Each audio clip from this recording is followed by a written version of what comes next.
আসসালামু আলাইকুম সকল বন্ধুরা, দেখতে পাচ্ছেন এখন বর্তমানে ধান ক্ষেতের পাশ দিয়ে যাচ্ছি।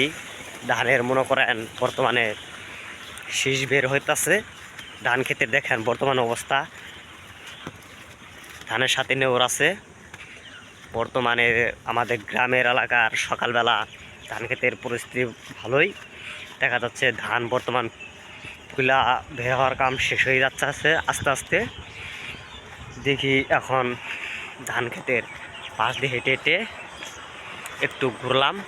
দেখেন আমাদের গ্রামের প্রকৃতির সাথে কিছু ভিডিও দেখতে পাচ্ছেন। এখন দেখি আমাদের ক্ষেতে বর্তমানে ধান খোলা হয় নাই, আস্তে আস্তে বের হইতেছে। মনে হয় আর কিছুদিন পরে বের হয়ে যাবে। ওখানে দেখতে পাচ্ছেন মোটর দিয়ে পানি বেরোতেছে, পানি গেলে মনে করেন কয়েকদিনের ভিতরেই ধানটা ফুলে বের হবে।